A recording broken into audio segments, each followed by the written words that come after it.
نبی پاک صلی اللہ تعالیٰ علیہ وآلہ وسلم نے اعتکاف کا جو مقصد بیان کیا وہ شب قدر کی تلاش بیان کی۔ اعتکاف سے مراد انسان سارا کچھ چھوڑ چھاڑ کے اللہ عز و جل کی رضا کے لیے، اس کی عبادت کے لیے مسجد میں بیٹھ جائے، اور وہ 10 دن جب مسجد میں حاضر رہتا ہے تو حضور صلی اللہ تعالیٰ علیہ وآلہ وسلم فرماتے ہیں اللہ تعالیٰ اسے 2 حج 2 عمرے کا ثواب عطا کرتا ہے۔ اعتکاف کے اندر کچھ باتیں ضروری ہوتی ہیں، جیسا کہ انسان کو بلا ضرورت طبی مسجد سے باہر نہیں آنا، اس کو کوئی فضول بات نہیں کرنی، اس کو کوئی ایسا کام نہیں کرنا جو شریعت اسلامیہ جس سے منع کرتی ہو۔ اس کے ساتھ ساتھ اعتکاف کے کچھ آداب بھی ہیں۔ اس نے 10 دن مسجد کے اندر رہنا ہے،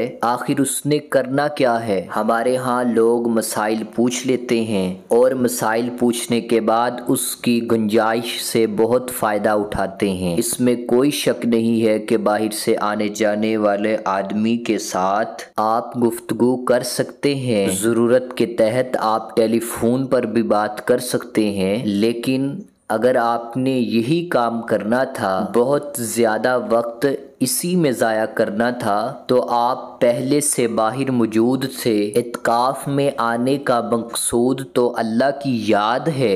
اعتکاف میں جب آپ آ گئے تو اس کا مقصد ہے آپ کچھ دن کے لیے لوگوں سے کٹ کر اللہ کی یاد میں آ گئے، اللہ کی عبادت کے لیے آ گئے۔ آپ نے اپنے رب کو راضی کرنے کا ارادہ کر لیا۔ اعتکاف میں ایک تو شوق سے آئیں۔ علماء کرام لکھتے ہیں کہ زندگی میں ایک بار تو اعتکاف کر لینا چاہیے، اس پر توجہ ہو ہی جانی چاہیے، وقت نکال ہی لینا چاہیے، ایک دفعہ تو زندگی میں اعتکاف میں آ ہی جانا چاہیے۔ اگر ہر سال ہی موقع مل جائے تو پھر کیا ہی بات ہے۔ اعتکاف میں جو سب سے زیادہ کام کرنا ہے وہ کثرت سے قرآن پاک کی تلاوت کرنا ہے۔ نبی پاک صلی اللہ تعالیٰ علیہ وآلہ وسلم رمضان المبارک میں قرآن پاک کا ایک دور فرماتے تھے جبریل امی کے ساتھ، اور جس سال حضور صلی اللہ تعالیٰ علیہ وآلہ وسلم کا وصال ظاہری ہوا، حضور فرماتے ہیں 2 مرتبہ قرآن پاک کا دور کیا،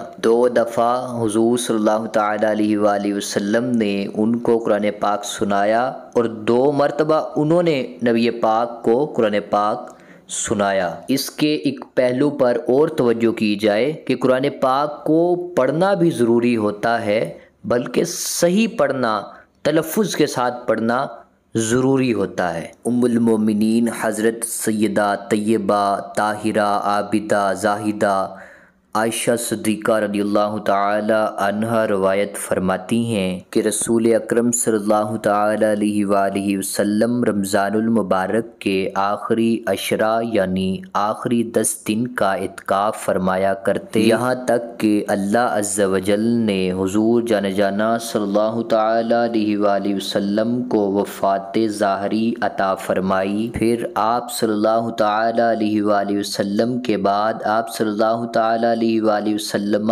کی ازواج مطہرات اعتکاف کرتی رہیں۔ سابقہ گناہ کی بخشش۔ ام المومنین حضرت سیدہ طیبہ طاہرہ عابدہ زاہدہ عائشہ صدیقہ رضی اللہ تعالی عنہا روایت فرماتی ہیں کہ حضور جان جانا حضور خاتم النبیین صلی اللہ تعالی علیہ وآلہ وسلم کا فرمان عالی شان ہے، اس شخص نے ایمان کے ساتھ اور ثواب حاصل کرنے کی نیت سے اعتکاف کیا، اس کے پچھلے گناہ بخش دیے جائیں گے۔